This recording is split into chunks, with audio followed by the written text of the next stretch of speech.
Okay, so today we're going to be doing a drain and fill of oil. Not necessarily a full oil change because we don't need to change the oil filter at the moment. That still has about 25 hours of life left on it.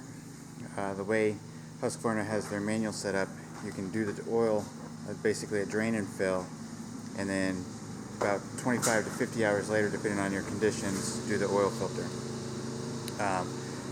Checking the dipstick, oil still looks pretty clean, so the filter's not too gunked up. So what we're going to do is basically, like I said, a drain and fill.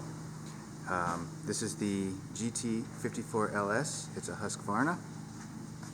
And basically what you do is you let your engine warm up a little bit, and you'll park it, obviously put the brake on, turn your wheels to the driver's left, pop the hood, and this cowl will come off just by some force and pulling it up here. Okay, it's got some grooves on it that actually slide into the slots down there and just holds it in place. There's no screws to undo. And your tractor, if you bought it new, should have come with a hose that will pop on this nozzle, and it's just basically a push and turn. So you push it in, turn it, and when you release it, the oil will start coming out of the hose. Now the hose that they provide you is about 6 to 8 inches long, so make sure you have something that will catch the oil. And remember, the oil may be hot depending on how long it's been running before you do your oil change. You can put a drain pan down there. You can even change the hose out to something longer.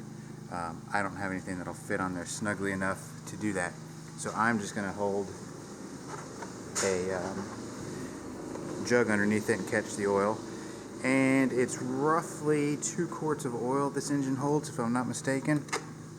So we're going to go ahead and get that started, and I'll show you the next steps.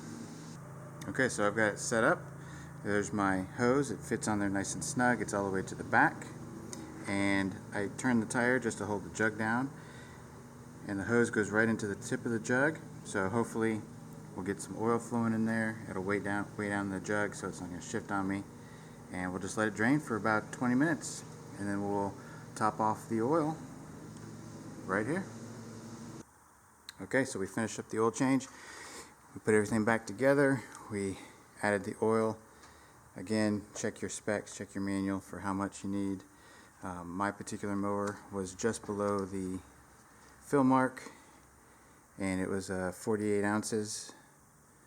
I used the Briggs & Stratton oil, SAE 30. You can pick it up pretty cheap at Walmart or Lowe's or whatever. One thing I will note is that my the yellow piece here, the quick release for the oil, was a little gunked up, so I had to clean out one of the tracks for the ball so that it turns. And in doing so, I noticed that the actual bolt that goes into the oil pan is loose when I turn this, so be careful that you're not spinning that nut as well. At the moment, I don't have a tool thin enough to get back in there to tighten it up. You may need a large socket or maybe even a basin wrench that they use for plumbing to get back in there to tighten that up, which I can't find mine at the moment. So just something to keep an eye on, because you don't want to loosen that up and have oil draining out. So keep an eye on that. And other than that, it was pretty straightforward, fairly simple. Took about 20 minutes to drain all the oil out. So looking good. Fired it up, no problems. There is a smell of fresh oil smoke burning, but that should dissipate after a little while of it running. So, alright, well, on to the next.